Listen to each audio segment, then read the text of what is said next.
Marie-Julie Jenny, née en 1850, était une mystique catholique remarquable qui vivait dans une petite ville tranquille du nord-ouest de la France. Au fil du temps, elle est devenue célèbre pour les prophéties qu'elle a reçues, qui, selon elle, lui ont été directement révélées par Dieu. Ses prédictions sur l'avenir du monde sont à la fois époustouflantes et effrayantes. Nombre de ces prédictions, allant de la colère divine s'abattant sur l'Amérique aux signes inquiétants annonçant la fin des temps, semblent se réaliser, et son nom a suscité une attention considérable. Ce qui rend ces prophéties encore plus convaincantes, c'est la façon dont elles semblent s'aligner sur l'état de plus en plus turbulent du monde. Les événements qu'elle décrit, comme l'arrivée de la colère sur le sol américain, semblent se dérouler progressivement. Selon Marie-Julie, la punition de Dieu est en train de s'accomplir, en particulier sur les États-Unis, qu'elle prévoyait comme un jugement durable pour leur déclin moral. Ces prédictions, dont certaines se sont peut-être déjà réalisées sans lien direct avec ces prophéties, continuent de résonner, et beaucoup attendent encore l'accomplissement des avertissements destinés à l'avenir. L'aspect le plus frappant de ces visions concerne les bouleversements dramatiques auxquels sont confrontés non seulement la France, mais toute l'Europe, l'Église et le monde. Au cours de ces extases mystiques, Marie-Julie a reçu non seulement des intuitions spirituelles, mais aussi des visions d'événements du monde entier, ainsi que des prédictions de ce qui allait arriver. Fait remarquable, le Seigneur lui a promis qu'elle vivrait assez longtemps pour assister au début de ses châtiments, et elle a effectivement vu le déclenchement de la Seconde Guerre mondiale. Ce fut un moment charnière de l'histoire qui a marqué le début des épreuves qu'elle avait prédites.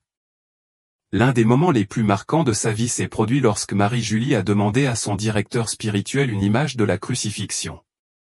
En la recevant, elle a été profondément émue par l'image, et après l'avoir bénie, elle s'est donnée pour mission de la méditer quotidiennement. Le 21 janvier 1877, au cours d'une de ses extases, notre Seigneur lui apparaît et lui dit ces mots, « Oh, vous qui m'aimez, voyez comme je souffre. Je verse mon sang divin pour payer les péchés de la France. » Il lui explique que le sang divin de ces 5 plaies coulera sur les 5 plaies de l'image sur laquelle elle médite, et demande à son directeur spirituel de le recueillir, promettant que l'image portera la marque de sa souffrance. Les prophéties de Marie-Julie comprennent également de terribles avertissements pour l'Amérique, qu'elle prévoyait s'éloigner de Dieu en raison de la montée de l'athéisme et de la laïcité. Autrefois nation bénie par la faveur divine, les États-Unis, selon Marie-Julie, tomberaient sous l'influence des forces du mal cherchant à les éloigner de leurs racines chrétiennes. Malgré les solides fondations de la nation fondée sur des valeurs bibliques, la bataille entre le bien et le mal s'intensifie après la Seconde Guerre mondiale. Le diable, prédit-elle, tenterait d'infiltrer et de corrompre l'âme de l'Amérique, et si le peuple ne restait pas vigilant et ferme dans sa foi, il perdrait la protection divine dont il jouissait autrefois. L'Amérique, dans la vision de Marie-Julie, avait commencé une lente descente vers la ruine morale et spirituelle. Elle croyait que ce n'est qu'en faisant preuve d'humilité et en retournant à la volonté de Dieu que la nation pourrait éviter sa chute finale, tout comme le peuple d'Israël avait reçu le pardon dans le passé. Mais au lieu de se tourner vers Dieu, l'Amérique a continué sur un chemin périlleux, refusant de se repentir. Marie-Julie a également prophétisé que les dirigeants politiques du pays, comme le président Trump, subiraient les conséquences du refus de l'Amérique de se repentir. Dans sa vision, elle voyait la perte de l'influence mondiale de l'Amérique comme une conséquence directe du rejet des valeurs bibliques par la nation. L'autorité morale que les États-Unis détenaient autrefois sur le monde s'est progressivement érodée, et la propagation du péché et des idéologies laïques a pris racine dans le pays. Les valeurs chrétiennes autrefois fortes de l'Amérique étaient remplacées par des pratiques incompatibles avec les enseignements de Dieu, ce qui, selon la mystique, était un signe clair du jugement divin. Parmi les nombreuses tragédies contre lesquelles Marie-Julie mettait en garde, elle citait la dégradation morale des institutions sacrées, telles que le mariage et la famille. Selon elle, la laïcité avait été autorisée à détruire le caractère sacré de ces liens sacrés. La destruction de l'unité familiale, croyait-elle, faisait partie d'un effort plus large visant à saper l'image de Dieu sur terre. La croyance selon laquelle le sexe de naissance d'une personne pouvait être rejeté ou modifié, avertit-elle, était une abomination devant Dieu et entraînerait des conséquences catastrophiques. C'est en partie pourquoi des fléaux comme la pandémie de Covid s'abattaient sur le pays, signalant le jugement de Dieu. Les avertissements de Marie-Julie ne se limitaient pas à l'Amérique. Elle voyait les conséquences plus larges de se détourner de Dieu. Les nations qui ne respectaient pas le caractère sacré de la vie et justifiaient le meurtre d'innocents par des actes tels que les bombardements atomiques au Japon feraient face à la colère de Dieu. La perte de vies humaines et les générations suivantes nées avec des malformations faisaient partie, croyait-elle, de la punition divine pour de tels crimes. Elle prévoyait également les conséquences destructrices de la colonisation et de l'impérialisme américain, qui avait été mené sous couvert de diffusion de l'Évangile mais avait conduit à la destruction de cultures et de peuples entiers. Quant à l'Église, Marie-Julie prédisait qu'elle deviendrait également corrompue, car les fidèles perdraient de vue les véritables principes chrétiens. Tout comme les pharisiens à l'époque du Christ, ceux au sein de l'Église qui auraient dû conduire les autres au salut deviendraient au contraire des hypocrites, imposant des fardeaux aux autres tout en ne respectant pas les normes mêmes qu'ils imposaient. Marie-Julie a également parlé des « 2 nuits de ténèbres », une prophétie qui, bien que similaire aux « 3 jours de ténèbres », plus connue, sert de prélude à un châtiment plus important à venir. Ces 2 nuits, qui seront marquées par des phénomènes atmosphériques intenses et effrayants, préfigureraient la colère de Dieu. Le ciel deviendra violet et rouge, suffisamment bas pour obscurcir même les plus grands arbres, qui brûleront et se faneront, incapables de porter des fruits dans les années à venir. La pluie pendant ces nuits portera une odeur nauséabonde de brûlé, et aura le pouvoir de percer même les surfaces les plus dures, annonçant une terrible rétribution divine en route. Les prophéties de Marie-Julie ont résisté à l'épreuve du temps et leur pertinence continue de résonner alors que nous sommes témoins des luttes en cours dans le monde d'aujourd'hui. Qu'elles servent d'avertissement, d'appel à la repentance ou d'aperçu de l'avenir, elles nous rappellent les conséquences de l'écart par rapport à la volonté de Dieu et le besoin urgent pour l'humanité de revenir à ses racines chrétiennes avant qu'il ne soit trop tard. Des traces de brûlure visibles. La terre sera recouverte d'une pluie noire et effrayante, mais cela ne nuira pas aux sources de nourriture utilisées par les chrétiens. Bien qu'il semblera clair dans certaines régions, personne ne pourra voir clairement en raison d'une bouffée de chaleur obscurcissante envoyée comme un envoyé de Dieu, qui aveuglera ceux qui essaieront de regarder dehors la nuit. De violentes perturbations se produiront, avec des cris entendus dans l'air, et les gens ne pourront pas se déplacer sur la terre, qui sera recouverte de justice. Seules les bougies de cire bénite, de la cire d'abeille pure, fourniront de la lumière pendant l'obscurité. Les bougies mélangées à d'autres matériaux ne s'allumeront pas, soulignant le besoin de pureté. Pendant la journée, les bougies peuvent être éteintes, contrairement aux 3 jours d'obscurité, où elles doivent rester allumées en permanence. Les bougies de cire pure représentent le Christ comme la lumière du monde et symbolisent la pureté de la foi requise pendant ces temps. Tout comme les Juifs étaient tenus d'avoir un agneau sans tache pour la Pâque, les chrétiens auront besoin de bougies pures pour se protéger spirituellement pendant les ténèbres à venir. Les 2 nuits d'obscurité rappelleront aux gens les 3 jours d'obscurité à venir et la nécessité d'une préparation spirituelle. Ces événements serviront de réveil final pour que l'humanité se repente et renforce sa foi avant le jugement divin ultime.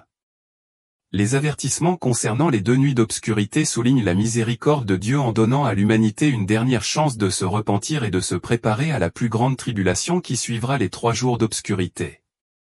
Le symbolisme des bougies de cire pure est lié au thème de la pureté spirituelle et de la fidélité, rappelant aux croyants d'adhérer à la vraie foi et de résister à toute corruption ou nouveauté introduite par Satan. En résumé, les 2 nuits d'obscurité sont un signe avant-coureur de châtiments plus graves et servent d'appel au repentir, à la vigilance et à la préparation, tant physique que spirituelle. Pour les fidèles, la nécessité des cierges bénis souligne l'importance de maintenir la pureté spirituelle au milieu des épreuves et des tribulations. Marie a également dû lutter contre le diable et ses œuvres dès le moment où elle a reçu les premiers stigmates. Notre-Dame l'a prévenue à plusieurs reprises. Un dernier avertissement est venu le 26 avril 1874, mais Notre-Dame a promis qu'elle ne l'abandonnerait jamais au milieu de ces nouvelles épreuves. 15 minutes après cet avertissement, le diable a essayé de faire le pire. Il battait Marie, la couvrait de bleus et de coupures, qui ne s'infectait jamais et guérissait rapidement et miraculeusement avec de l'eau bénite. Il détruisait ses sacramentaux, brisait ses chapelets, faisait tomber ses images saintes des murs et jetait son crucifix au sol, en plus de faire tomber par terre des objets bénis. S'il ne les détruisait pas ou n'essayait pas de leur infliger des dégâts, il les emportait. Parfois, si des témoins étaient présents, il essayait de les pousser aussi. Puis il essayait d'autres manifestations, apparaissant comme une bête effrayante, des animaux ou sous sa forme hideuse habituelle, menaçant de réussir à damner son âme à n'importe quoi pour essayer de la forcer à abandonner sa mission de sauver les âmes. Lorsque les tactiques de terreur échouaient, il changeait de stratégie et se présentait sous la forme d'un beau jeune homme tentateur, lui promettant tout, de la richesse au remède pour ses maladies, mais sans succès.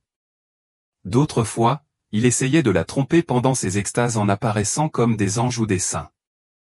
Mais Marie était extrêmement prudente à chaque apparition, les testant toutes pour s'assurer qu'elle ne se produirait pas. Il venait du ciel, démasquant ainsi l'imposteur infernal par prudence. Lorsqu'il apparaissait de cette manière sournoise, si un visiteur mystique se soumettait et faisait un acte d'amour au Sacré-Cœur, elle savait que l'apparition était réelle. Quand c'était Satan, il s'envolait soudainement lorsqu'elle le lui demandait. Parfois, elle pouvait facilement voir à travers le déguisement. Si le démon apparaissait sous la forme d'un saint, l'auréole manquait de ses glorieux rayons de lumière, ou le symbole de la croix n'était pas représenté correctement sur ses vêtements ou ses vêtements, apparaissant pliés ou tordus. Après cette première période d'épreuve causée par le diable, Saint Michel vint et lui rendit tous les objets que Satan lui avait volés, lui donnant une période de paix jusqu'en janvier 1875, après quoi une nouvelle série de tourments allait commencer. Satan adopta de nouvelles stratégies effrayantes, avec ses apparitions infernales se présentant sous la forme d'un prêtre, sans doute pour lui faire croire qu'il était un visiteur humain terrestre, comme beaucoup qu'elle recevait. Mais elle a repéré la ruse lorsqu'elle a remarqué que le prêtre n'avait pas de croix sur son étole. Le diable a essayé de lui donner une hostie sous cette forme, mais elle a refusé.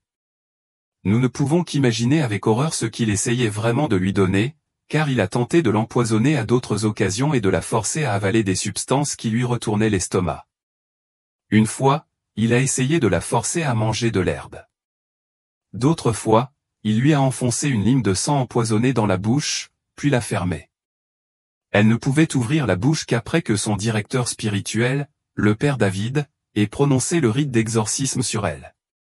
Il y avait des moments où le diable essayait de lui fermer la bouche et de l'empêcher de recevoir la sainte communion du père David, mais il restait là patiemment avec le Saint-Sacrement devant sa bouche jusqu'à ce que le diable soit obligé de la libérer. Ces attaques n'étaient pas sans fruit, car elles étaient des moyens supplémentaires de sacrifice qu'elle pouvait offrir pour sauver des âmes. Cependant, il y avait des moments où elle pouvait se débarrasser de lui en l'aspergeant d'eau bénite. Ces extases se produisaient régulièrement et, comme dans d'autres cas authentiques de cet état surnaturel chez d'autres mystiques, elle montrait les phénomènes suivants. Les réactions naturelles de ses sens cessaient et elle demeurait insensible au point qu'elle ne réagissait plus du tout lorsqu'on la piquait avec des aiguilles ou des brûlures, ou lorsqu'on lui lançait des lumières vives dans les yeux.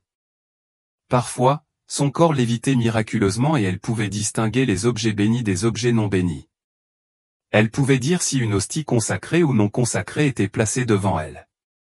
Si elle discernait qu'un sacramental placé devant elle était béni, elle le vénérait en l'embrassant profondément.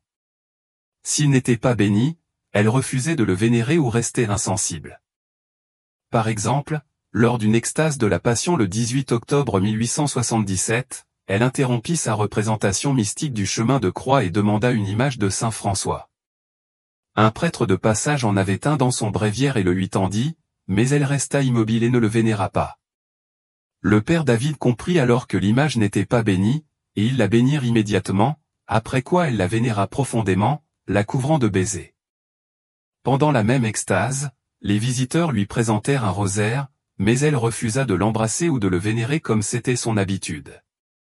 Le visiteur se rappela alors qu'ils avaient perdu le crucifix original du rosaire et l'avaient remplacé par un autre mais n'avaient pas pensé à faire bénir le remplaçant. La bénédiction fut faite immédiatement, et Marie-Julie fut heureuse. Elle embrassait à plusieurs reprises le crucifix et les grains avant de reprendre la passion qui se déroulait dans cette extase particulière. Parfois, elle donnait des informations surprenantes sur une relique sacrée qui lui avait été présentée au cours d'une extase et dont personne n'avait eu connaissance auparavant. Un exemple étonnant, sans lui en dire un mot auparavant, une relique lui fut présentée et elle confirma immédiatement ce que le propriétaire avait seulement soupçonné jusque-là, ils avaient bien un fragment de la lance qui avait ouvert le côté du Seigneur et, de plus, elle contenait encore un morceau de son cœur. Apparemment, la relique appartenait à la marquise de la Fronnerie, que la famille possède encore aujourd'hui. En plus de ce phénomène merveilleux, elle recevait d'innombrables visiteurs du ciel pendant ses extases, qui lui apportaient une grande consolation et lui donnaient des conseils spirituels. Naturellement, le Seigneur et la Vierge étaient des compagnons constants, mais elle voyait aussi le Père éternel et le Saint-Esprit, qui se présentaient sous la forme d'une colombe ou d'une langue de feu enflammée. La liste des saints qui sont venus la voir est également étonnante. Parfois, ils lui ont donné une biographie de leur vie, en apportant des détails que personne ne connaissait, ou ils ont corrigé des éléments que les biographes et les chroniqueurs avaient mal compris ou avaient confondus au fil des ans. Des saints inconnus lui ont aussi rendu visite et lui ont raconté leur vie. À un moment donné, elle s'est tellement familiarisée avec Saint Joseph qu'elle s'est même mise à le taquiner et à le taquiner lors d'une extase datée du 1er avril 1880, afin d'obtenir certaines demandes, jusqu'à ce que notre Seigneur lui-même doive venir dire assez, sauvant son père adoptif de ses cajoleries persistantes. Une année pleine de désastres. En parlant des prophéties de Marie-Julie, on se souvient immédiatement des nombreux messages donnés par Notre-Dame du Bon Succès à Mère Mariana de Jésus Torres à Quito, en Équateur, au XVIIe siècle. Ces apparitions approuvées, dans lesquelles Notre-Dame prédit la montée des républiques dans le monde entier, la propagation des sectes secrètes, les attaques contre l'Église et l'annihilation de la pureté des enfants, dont la plupart se produiront au XIXe et XXe siècle selon Mère Mariana, nous pourrions même dire que Marie-Julie est une continuation des avertissements apportés en premier lieu à l'Équateur. Car Marie-Julie fournit un nombre stupéfiant de condamnations et d'avertissements du ciel qui ressemblent beaucoup aux plaintes contre la démocratie moderne, en particulier la Chambre des députés en France, que le ciel appelle la Chambre de l'enfer. Une promesse que la franc-maçonnerie serait détruite, qu'il y aurait une grande perte de la foi dans le monde entier, l'introduction de nouvelles célébrations et d'une nouvelle messe, et un manque général de morale, la perte des âmes des enfants avant qu'ils n'atteignent l'âge de raison, tout cela entraînera la dégradation de la race humaine et divers châtiments du ciel pour tenter de ramener l'humanité à la raison. Certains pourraient être tentés de croire que ces avertissements et châtiments ne concernent que la France, car de nombreux textes publiés sur Marie-Julie concernent la France en particulier. Pourtant, la France sera le point de départ des châtiments mondiaux.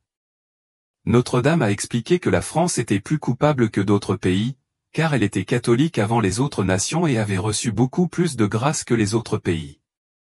Elle avait également reçu la mission de défendre l'Église et la vraie foi en temps de persécution et d'hérésie.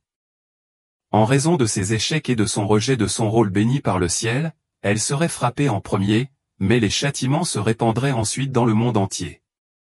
Pourtant, notre Seigneur a accordé un délai pour que les peuples de la terre se convertissent avant que la terre ne frappe une grâce divine. Miséricorde. Certains pourraient se demander pourquoi le châtiment frapperait d'abord la France. Ceux qui ont suivi la cérémonie d'ouverture des Jeux Olympiques de Paris 2024 pourraient y trouver une explication. La cérémonie comportait de nombreux éléments anti-dieu, notamment un segment où une reine légèrement vêtue et une chanteuse nue rejouaient des scènes du célèbre tableau de Léonard de Vinci, La Scène. De plus, la cérémonie de clôture mettait en vedette une déesse sans tête aux ailes brisées. Tous ces actes étaient des offenses flagrantes à Dieu aux yeux du monde entier. Alors, quelle punition Dieu infligera-t-il ? Dans ses prophéties du 20 septembre 1877 et du 4 janvier 1884, Marie parle de tremblements de terre sans précédent, d'ouragans, de mauvaises récoltes, de peste qui se propage rapidement et d'une pluie de sang qui durera 7 semaines. Le monde subira 3 jours d'obscurité.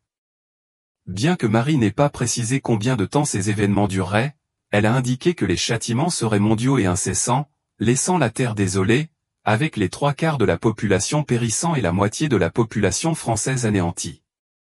Les gens seront plus rares que la fumée, ce n'est pas seulement une figure de style.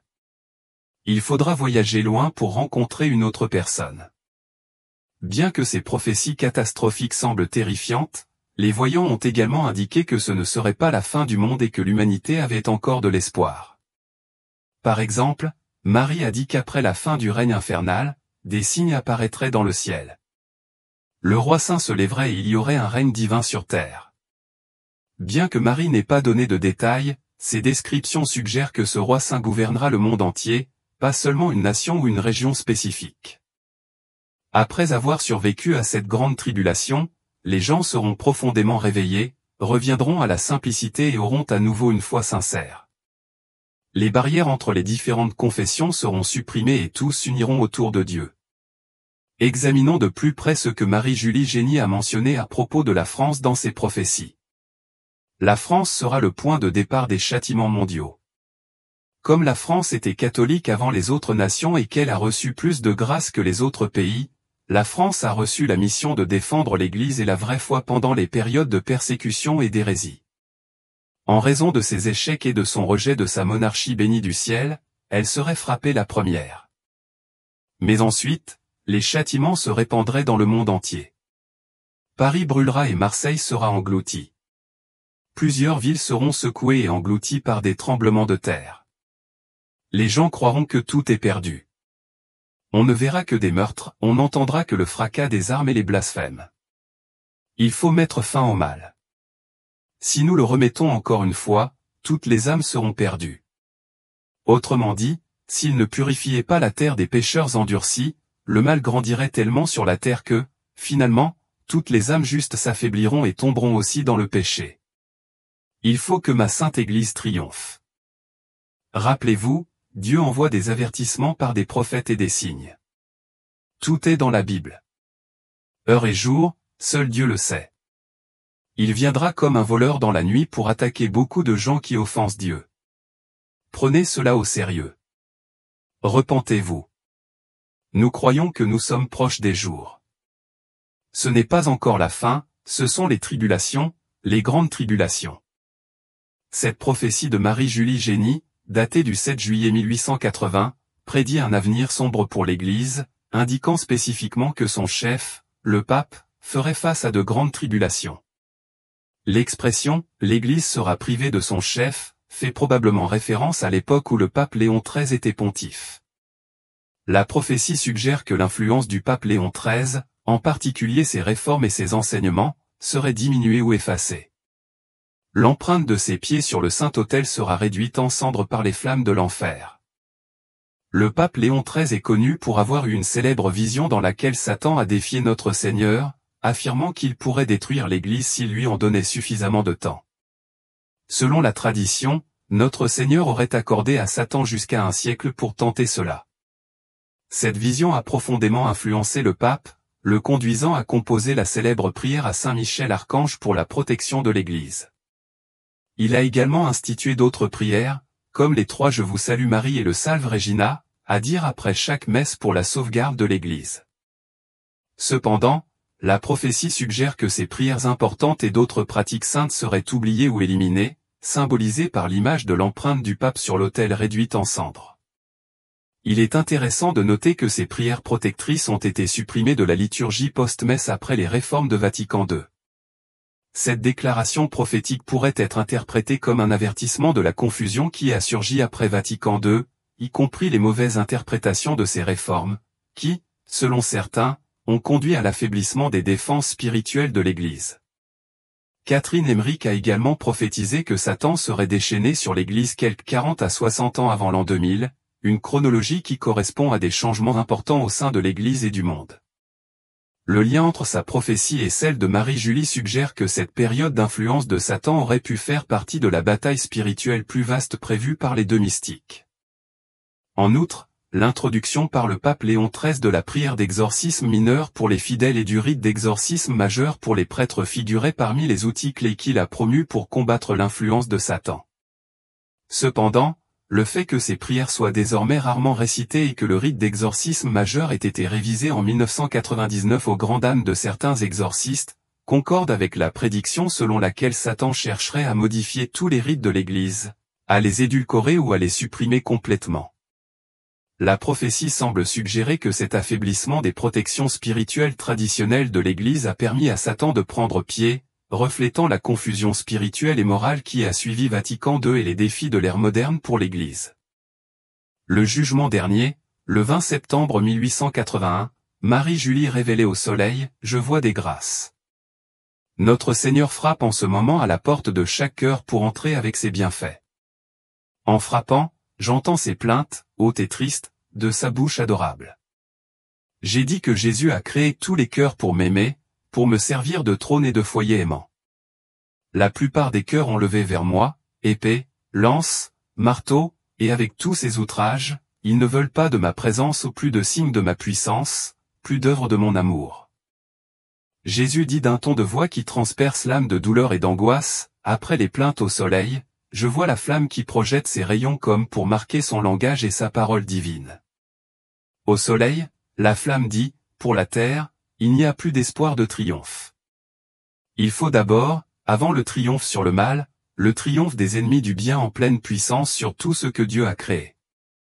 Sur le monde, il se lèvera sur l'Église pour l'ensevelir en quelque sorte sous le feu, sous la violence du mal, des blasphèmes, des insultes, des passions que le monde a. C'est du jamais vu sur la terre. Amis de Dieu, victimes, serviteurs et servantes, il est temps, dit la flamme, de déclarer à l'Éternel Dieu que vous voulez vivre et mourir dans la foi catholique. Il est temps de lever les yeux vers le ciel car, dans tous les coins de la terre, vous trouverez les antéchrists, comme au temps du jugement dernier, qui parcourront le monde entier pour pervertir, affaiblir, par leurs menaces, la foi des chrétiens. Pendant ce temps-là, Marie-Julie disait, « Mon Père, prenez vos âmes, car les hommes ont à leur choix une heure pour renverser le monde et déclarer l'immense douleur. » Amis de Dieu, votre Père céleste parlera, dira le signe manifesté de mes avertissements. Touche-leur qui ouvre leur visiblement aux yeux du monde pour avertir et prévenir l'heure des hommes. Suivant de près l'avertissement de Dieu, ce sera le moment où l'appel universel de Dieu à son peuple se rapprochera de la terre à cause de l'entrée triomphale du mal. Le peuple ne pouvait plus accomplir ses devoirs, si riche, si plein de bénédictions, le Seigneur laissa à son peuple le temps de prier en paix et d'accomplir le grand acte en paix. Au soleil, la flamme dit, « Ne vous inquiétez pas, mais priez pour ceux à qui je promets de vous amener. Avant que l'ouragan ne se déchaîne sur la terre, ma puissance viendra rapidement. En 1 heure, je peux faire 1000 merveilles. En 1 jour, je peux faire plus que mon peuple en 1 siècle. Mes victimes, tous les serviteurs, le temps est proche où des portes inattendues s'ouvriront pour la gloire de beaucoup, la confusion de beaucoup. Regardez, dit la flamme, les œuvres qui montent vers leur sommet, où toutes les gloires, les merveilles du Seigneur qui donne la nourriture à la terre, sont atteintes. Les amis de Dieu, à la suite de ces œuvres opprimées par le mal, sont aussi prêts à craquer, à sortir de la vengeance, à exploser. Ce sont des hommes de puissance, chers amis de Dieu. Dès qu'ils auront jeté l'étincelle qui produira un incendie tentaculaire, comme la terre du royaume qui doit être soumise à cette terreur, ils se retireront à l'abri de la tempête. Ils laisseront toutes les portes de la France ouvertes. Tous pourront y pénétrer sans défense puisqu'il va être livré à la merci de tous les peuples, de tous ceux qui voudront prendre le pouvoir de la terre française. Chères victimes, tous les serviteurs, l'heure est au dernier point, devant lequel ont été faites toutes les déclarations contre tout ce qui a été tant de fois mentionné au soleil. Soleil mystique de Marie-Julie, quand ils s'en iront, ces hommes si coupables, ayant tout déclaré, tout livré, ils seront alors comme s'ils n'avaient jamais été là. C'est à ce moment-là que le bruit sinistre sortira du centre de Paris. Ce sera des voix acclamant leur sanglante. Pendant plusieurs jours, ces cris retentiront là, au centre de Paris. Une fois que le bruit aura parcouru toute la France, il y aura un grand mouvement. Il arrivera que la France entière sera livrée à ces maux, ou plutôt, tombera dans un abîme aussi insondable que le mal qui l'a augmenté. Il n'y a plus de fondement, ils sont ébranlés. Chers amis de Dieu, ne bâtissez pas une maison en France car elle sera renversée. Ne vous y réfugiez pas rester sous les cieux de Bretagne. Bien que beaucoup de mots y soient réservés, ils ne sont pas comparables à ceux du royaume. La Sainte Vierge m'a dit qu'il faut beaucoup prier pour détourner les maux qui doivent s'abattre sur la France. Elle expira, malheureusement, 2 siècles de systèmes politiques et sociaux d'athéisme, 2 siècles d'un régime non chrétien. C'est-à-dire depuis la Révolution française. Si les musulmans reçoivent la permission d'utiliser les églises vides que n'utilisent plus les catholiques, est-ce le début des attaques sacrilèges contre les lieux saints de France, comme le dit Marie-Julie? Et d'innombrables autres mystiques ont prédit? Les édifices catholiques seraient remis à une foi qui, selon la croyance catholique traditionnelle, est une foi antichristique. Saint Jean l'Évangéliste et son disciple Saint Polycarpe ont averti des siècles plus tôt que quiconque niait l'humanité ou la divinité de Jésus-Christ était un précurseur de l'Antéchrist. Les musulmans ne croient pas en la divinité du Christ. Nous devons également nous rappeler que notre Seigneur a prédit des faux prophètes qui viendraient du placard et aussi des déserts. Nous avons également vu dans l'un des les extases de Marie-Julie contre lesquelles notre Seigneur a mis en garde. Des croyances similaires à l'islam seraient la cause de nombreux châtiments prédits par Marie-Julie. De nombreux événements futurs ont été prédits avant sa mort, dont certains se sont peut-être déjà produits mais n'ont pas encore été liés à ces prédictions, ainsi que beaucoup qui sont évidemment pour les jours futurs. Ceux-ci se produiront encore. Ces prédictions futures sont pleines d'avertissements inquiétants pour l'Église et le monde. Elle a même fait des prédictions choquantes sur ce qui se passera aux Jeux Olympiques de 2024 à Paris, auxquelles personne ne peut croire. Prophétie sur les Jeux Olympiques de 2024, il y a 100 ans, Marie-Julie Génie prédisait que la France offenserait Dieu, ce qui entraînerait des catastrophes apocalyptiques. Le 13 mai 1917, dans la petite ville de Fatima, au Portugal, 3 enfants ont été témoins de l'apparition de Notre-Dame de Fatima. L'aspect le plus poignant de l'événement était les 3 prophéties secrètes que la Sainte Mère leur a révélées. Lucia a révélé au public les premiers et deuxièmes secrets très tôt. L'un d'eux concernait une vision de l'enfer et prédisait que 2 des enfants bergers, Jacinta et Francisco, mourraient bientôt. Le deuxième secret parlait de la Seconde Guerre mondiale et du moment où elle se produirait.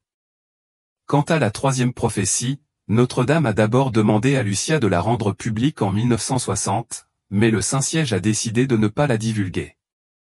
Ce n'est que le 13 mai 2000 que le troisième secret a été révélé au monde. Bien avant l'événement de Fatima, une religieuse française, Marie-Julie Génie, a également fait une prophétie surprenante sur la fin du monde. Ces prédictions concordent étroitement avec les prophéties de Fatima et les prédictions de plusieurs voyantes, ce qui permet une vérification mutuelle. Notre-Dame a révélé à plusieurs reprises des mystères à Marie-Julie, lui révélant de nombreux secrets. Nous y reviendrons plus tard. Pour l'instant, nous allons nous concentrer sur une prophétie qui semble étroitement liée à un événement majeur mais controversé sur cette planète. Le 17 décembre 1881, Marie a rapporté que la Sainte Mère lui avait dit que l'ère du péché avait commencé et que de nombreuses mères deviendraient indifférentes à leurs enfants innocents. À cette époque, les gens ne comprenaient pas le sens de cette déclaration. Ce n'est que dans les années 1960, lorsque de nombreux pays européens, dont l'Allemagne, la France et l'Italie, ont commencé à autoriser l'avortement, que les gens ont soudainement compris. Marie a prédit que le monde, en raison de ses offenses contre Dieu, serait bientôt confronté à un châtiment. Ces châtiments frapperaient d'abord la France, puis se propageraient au reste du monde. Certains pourraient se demander pourquoi le châtiment frapperait d'abord la France. Ceux qui ont suivi la cérémonie d'ouverture des Jeux Olympiques de Paris 2024 pourraient y trouver une explication. La cérémonie comportait de nombreux éléments anti-Dieu, notamment un segment où une reine légèrement vêtue et une chanteuse nue rejouaient des scènes du célèbre tableau de Léonard de Vinci, La Scène. De plus, la cérémonie de clôture mettait en vedette une déesse sans tête aux ailes brisées. Tous ces actes étaient des offenses flagrantes à Dieu aux yeux du monde entier. Alors, quelle punition Dieu va-t-il infliger dans ses prophéties? Le 20 septembre 1877 et le 4 janvier 1884, Marie a parlé de tremblements de terre sans précédent, d'ouragans, de mauvaises récoltes, de peste à propagation rapide et d'une pluie de sang qui durerait 7 semaines. Le monde subirait 3 jours d'obscurité. Bien que Marie n'ait pas précisé combien de temps ces événements dureraient, elle a indiqué que les punitions seraient mondiales et incessantes, laissant la terre désolée, avec les 3/4 de la population périssant et la moitié de la population française anéantie. Les gens seront plus rares que la fumée. Ce n'est pas seulement une figure de style, il faudra voyager loin pour rencontrer une autre personne. Bien que ces prophéties catastrophiques semblent terrifiantes, les voyants ont également indiqué que ce ne serait pas la fin du monde et que l'humanité avait encore de l'espoir. Par exemple, Marie a dit qu'après la fin du règne infernal, des signes apparaîtraient dans le ciel. Le roi saint se lèverait et il y aurait un règne divin sur terre. Bien que Marie n'ait pas donné de détails, ces descriptions suggèrent que ce saint roi gouvernera le monde entier, pas seulement une nation ou une région spécifique. Après avoir survécu à cette grande tribulation, les gens seront profondément réveillés, reviendront à la simplicité et auront à nouveau une foi sincère. Les barrières entre les différentes confessions seront supprimées et tous s'uniront autour de Dieu. Examinons de plus près ce que Marie-Julie Génie a mentionné à propos de la France dans ses prophéties.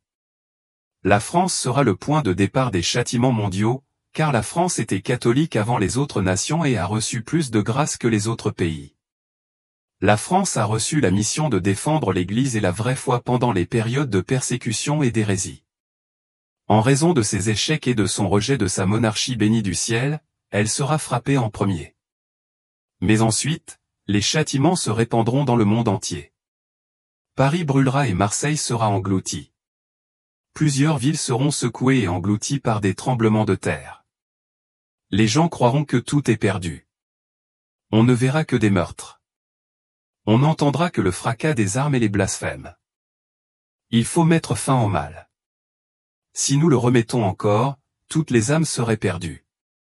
C'est-à-dire que s'il ne purifiait pas la terre des pécheurs endurcis, le mal grandirait tellement sur la terre que finalement toutes les âmes justes s'affaibliraient et tomberaient aussi dans le péché.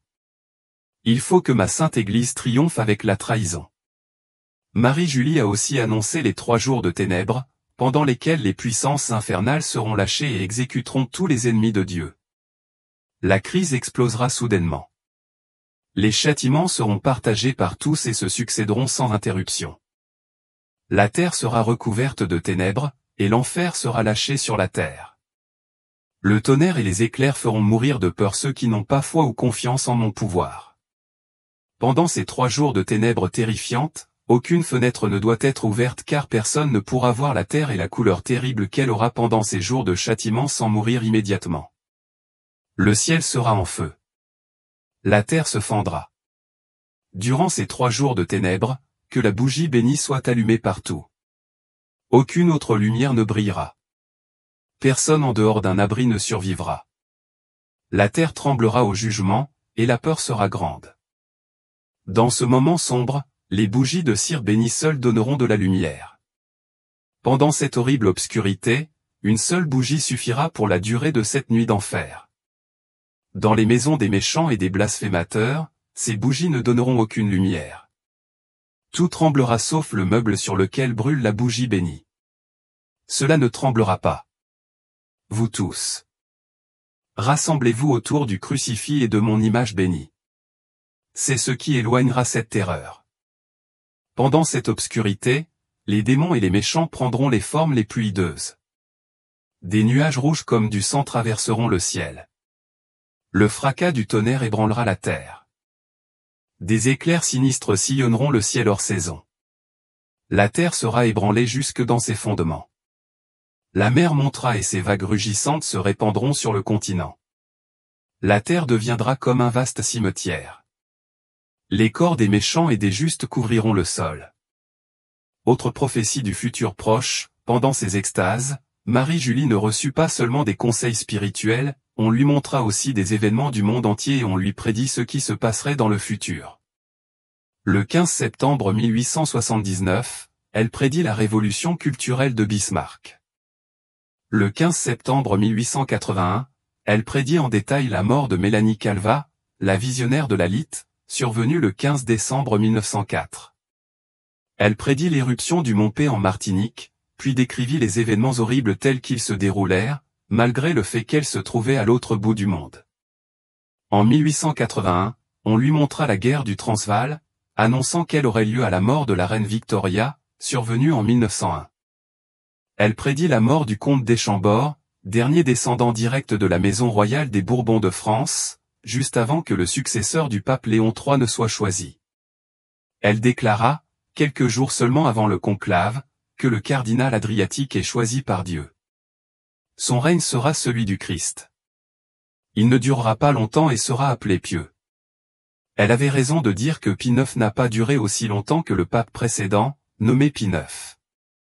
l'ancien cardinal de Venise a accompli la prophétie en devenant cardinal adriatique et en devenant pape pendant 11 ans, tandis que Pie IX a régné pendant plus de 31 ans. Marie-Julie avait annoncé à juste titre que les Français perdraient leur colonie d'Algérie au profit des Arabes et que les prêtres de ce pays subiraient d'horribles épreuves. Elle avait également prévu la Première et la Seconde Guerre mondiale. Notre Seigneur avait promis qu'elle vivrait assez longtemps pour voir le début des châtiments et elle a vécu assez longtemps pour voir la Seconde Guerre mondiale. Ces prédictions ont continué jusqu'à sa mort le 4 mars 1941, sa mort étant la prédiction la plus étrange de toutes, étant donné qu'elle n'est pas tombée le jour promis. Notre Seigneur avait promis le 1er décembre 1876 qu'elle mourrait un vendredi, mais elle est morte un mardi. Étant donné qu'elle a révélé correctement tant d'autres événements, en plus de tous les miracles de sa vie qui n'étaient pas d'origine diabolique et qui se sont produits en présence de témoins, comment a-t-elle pu commettre une erreur de ce calibre? Il se peut qu'il n'y ait aucune erreur du tout. Cette promesse de mourir un vendredi a peut-être été accomplie d'une manière improbable. Au cours d'une extase, Marie-Julie se vit montrer un calice mystique placé au-dessus de sa tête. Elle fit une demande inhabituelle, demandant de l'emporter avec elle dans la terre lorsqu'elle serait enterrée. Notre Seigneur répondit, « Je cacherai mon cœur sous ce voile, et il vivra dans ton cœur. Ton cœur battra comme avant. Ton amour ne ralentira jamais. Tu n'oublieras pas mon nom. Sous la planche du cercueil, le souffle de vie de mon cœur sera transplanté à l'intérieur du tombeau. » Que peut bien vouloir dire cela? Marie-Julie aurait-elle proposé de boire les dernières gouttes du calice sacrificiel, comme notre Seigneur dans le jardin de Gethsémani? Dieu a peut-être exaucé son souhait, étant donné que ces dernières paroles enregistrées datent de février 1941. Il n'est pas impossible qu'elle soit tombée dans un coma mortel le 4 mars, ou que sa dernière extase sur terre avant sa mort ait été si profonde qu'elle ait été prise pour une mort réelle à cette date, ce qui est déjà arrivé à un certain nombre de mystiques mentionnés dans les annales de l'Église. Sa dernière pénitence a peut-être été de rester en vie dans le cercueil, et de cette manière, de mourir un vendredi comme promis. Le véritable jour de sa mort reste complètement inconnu et caché aux yeux de ses amis et de sa famille. Bien sûr, les prophéties exactes et les miracles défiant la science ne cessent jamais pour un vrai mystique. De nombreux miracles se produiront après leur mort pour prouver que le visionnaire était authentique. Elle prédit, 8 mois après sa mort en 1878, que Pie IX serait un jour élevé à une très haute sainteté. Certains pensaient qu'elle parlait de canonisation, et que sa sainteté sauverait Rome de terribles calamités. À cette époque, Pie IX était déjà bien avancé vers la canonisation officielle. Le pape Jean-Paul II le proclama vénérable le 6 juillet 1985, puis le béatifia le 3 septembre 2000.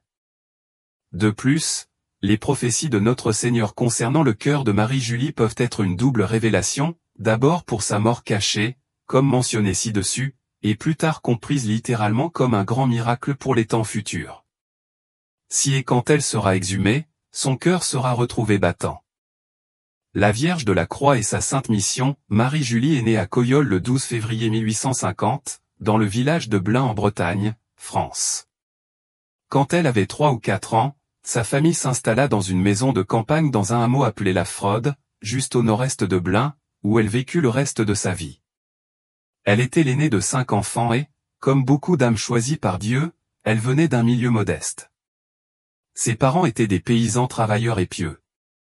Ils ne se doutaient pas que leur fille recevrait un nombre extraordinaire de grâces du ciel et se verrait confier une mission spéciale pour répandre l'amour de la croix et l'importance de la souffrance. En devenant une âme victime pour faire réparation à Dieu et sauver les pécheurs par son intermédiaire, le ciel rappellerait au monde les châtiments à venir prédits par de nombreux autres saints et mystiques, et avertirait ceux qui l'écouteraient de la manière de se préparer à la fois spirituellement et temporellement. Rappelons encore une fois les nombreuses prophéties passées concernant l'apparition d'un grand monarque, un saint souverain aimé du ciel, qui restaurerait la foi catholique romaine après des années de châtiment, de persécution et de désolation, en union avec un pontife angélique qui régnerait sur l'Église catholique romaine dans les derniers jours avant l'apparition de l'Antéchrist. Ce temps final de paix et de triomphe promis serait le plus grand que l'Église et le monde aient jamais connu.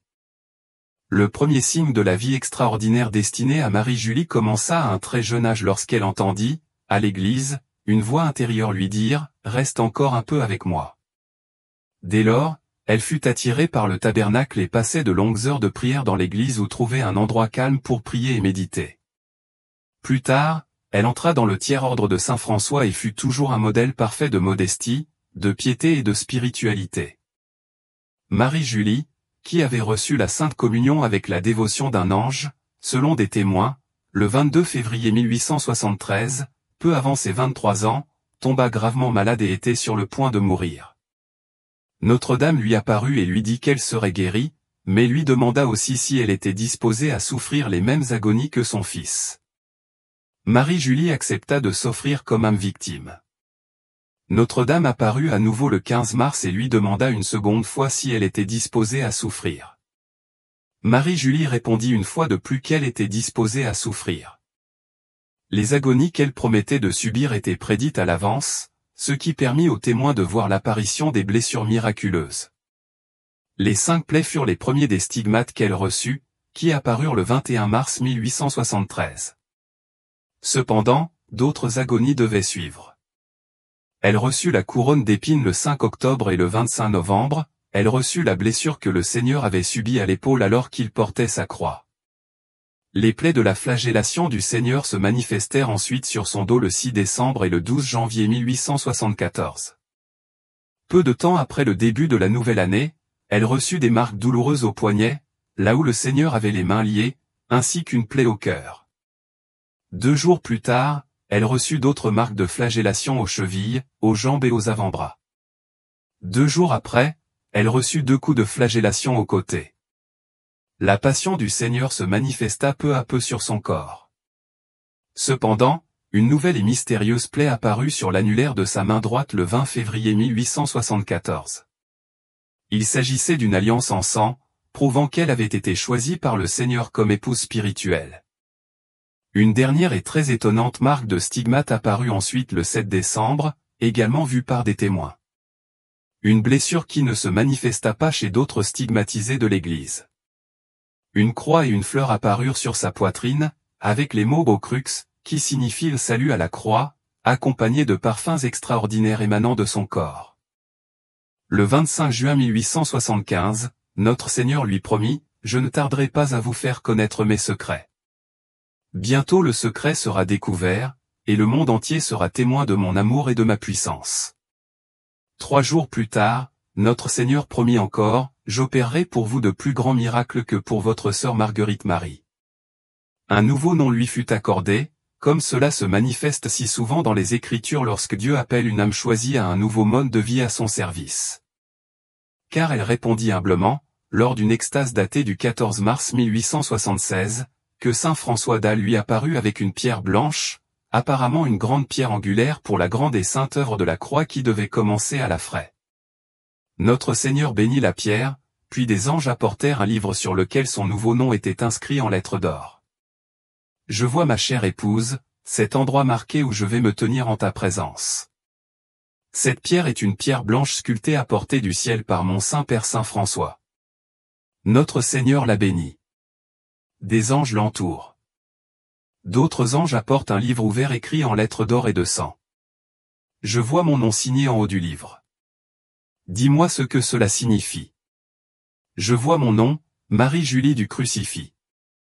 Marie-Julie révéla alors que le livre mystique ne serait ouvert que 7 mois après sa mort. C'est seulement alors que l'œuvre de la croix commencée de son vivant commencerait à se propager sérieusement, sauvant de nombreuses âmes. Comme pour proclamer Marie-Julie dans sa mission d'âme victime et d'épouse du Christ, le Père éternel lui demanda quel était son nom. Le 1er août 1876, elle répondit, « Je suis Marie-Julie du Crucifix, Vierge de la Croix, le grand signe des pécheurs. Moi, Méline, repentie, contrite, pénitente et pardonnée. Ma chère épouse, qui a promis la grâce à celle à qui il a donné la fleur, il a fait de moi son épouse. C'est moi qu'il récoltera bientôt la moisson de la croix de souffrance, de l'Eucharistie, des saints stigmates. » Notre Seigneur révélera plus tard à Marie-Julie sa mission le 27 octobre 1887, avec sainte Marguerite Marie qui l'accompagnait. Victime de mon Sacré-Cœur, et toi, victime de ma croix. Tu n'as pas été choisi pour la même mission divine qui fut confiée à la bienheureuse Marguerite Marie, dont la tâche était de proclamer la splendeur de mon Sacré-Cœur. Mais tu as été choisi pour proclamer la gloire de ma croix. Elle a été victime de mon Sacré-Cœur, tandis que tu es victime de ma croix. La mission de ma croix est à la fois belle et magnifique, et elle suivra de près l'œuvre de mon Sacré-Cœur. Au début des années 1870, alors que les phénomènes miraculeux entourant les stigmates et les extases extraordinaires de Marie-Julie commençaient à se dérouler, Monor Fourier, l'évêque local de Nyon, lança immédiatement une enquête approfondie sur ces événements extraordinaires. Il confia les examens médicaux au docteur Abbé Gorard, professeur distingué de la faculté de médecine de Clermont-Ferrand. Lorsque le médecin s'enquit de la vision que Marie-Julie avait eue lors de la réception des stigmates, elle répondit par une description détaillée. Lorsque j'ai reçu les stigmates, notre Seigneur m'est apparu et ses plaies ont rayonné d'une lumière brillante, presque comme si elles étaient entourées par le soleil lui-même. Un rayon lumineux s'étendait de chaque plaie, frappant mes mains, mes pieds et mon côté. Au bout de chaque rayon, il y avait une goutte de sang rouge. Le rayon émanant de son côté était plus large que les autres et avait la forme d'une lance. La douleur que j'ai endurée était intense, mais elle n'a duré qu'une seconde fugace. Le docteur Gorard conclut rapidement que les blessures de Marie-Julie n'étaient pas d'origine naturelle ou auto-infligée, mais plutôt de nature surnaturelle. Son enquête se poursuivit pendant plusieurs années, au cours desquelles il observa de nombreux événements miraculeux. Les stigmates saignaient tous les vendredis, et plus tard, seulement le vendredi saint, mais la douleur des blessures s'intensifiait, particulièrement le vendredi. Parfois, les stigmates se manifestaient de manière extraordinaire, ces événements étant toujours prédits à l'avance. Le jour de la Toussaint en 1884, notre Seigneur révéla qu'il envelopperait Marie-Julie d'un manteau de lumière rayonnante. Cette promesse fut accomplie en décembre de cette année-là, lors de la fête de l'Immaculée Conception.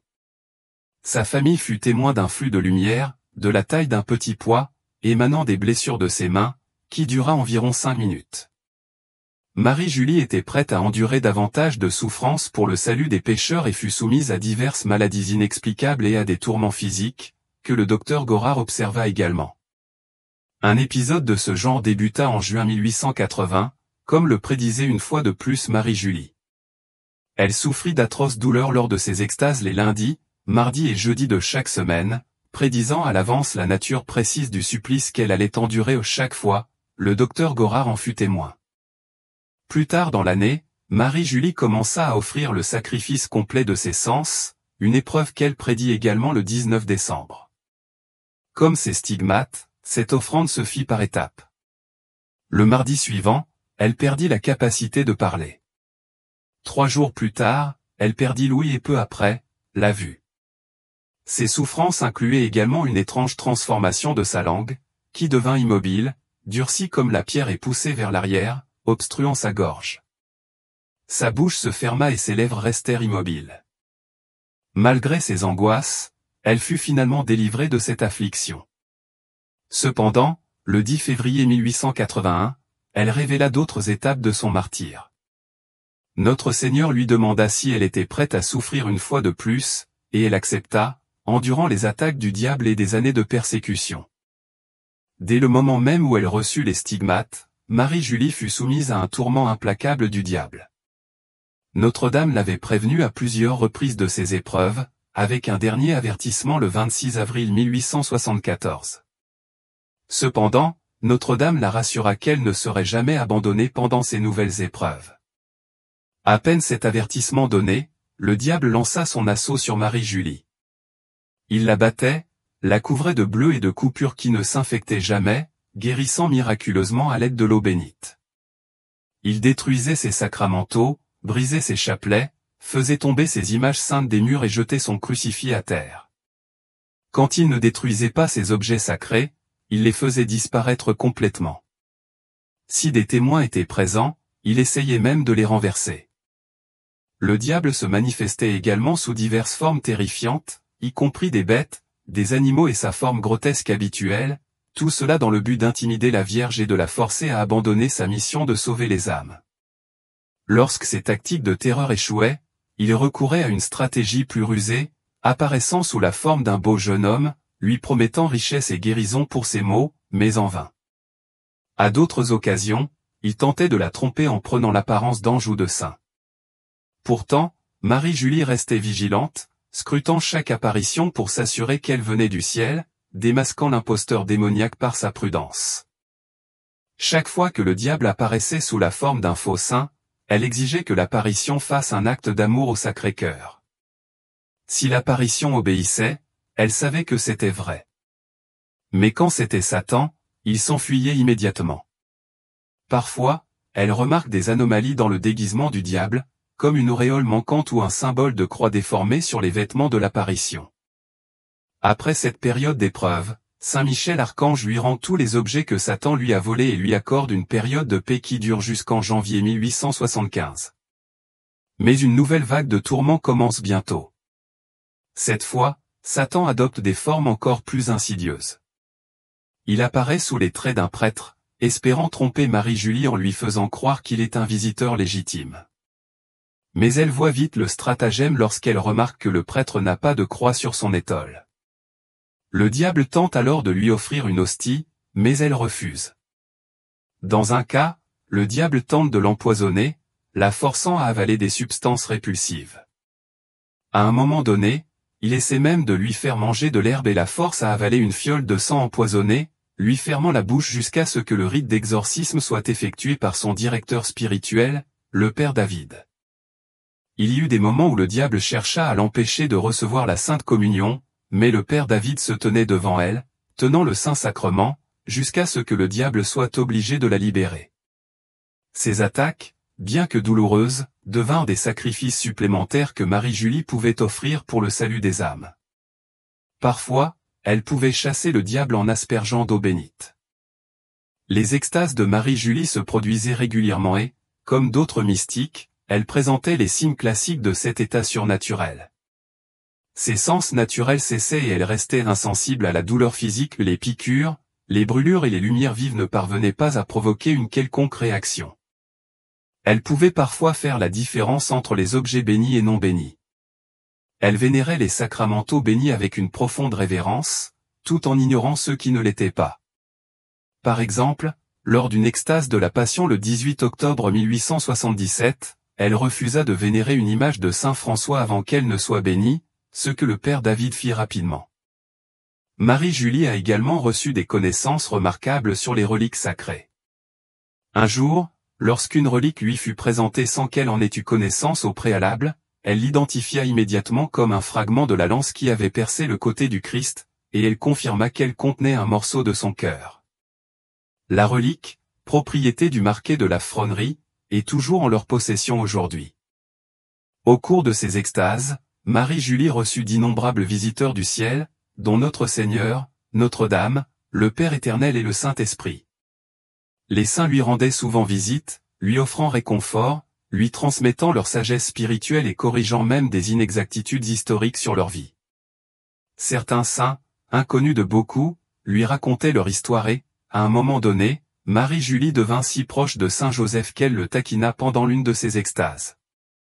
Le 1er avril 1880, afin d'exaucer certaines de ses demandes, Notre Seigneur dut intervenir et mettre un terme à ces demandes persistantes, sauvant Saint Joseph de ses plaisanteries enjouées.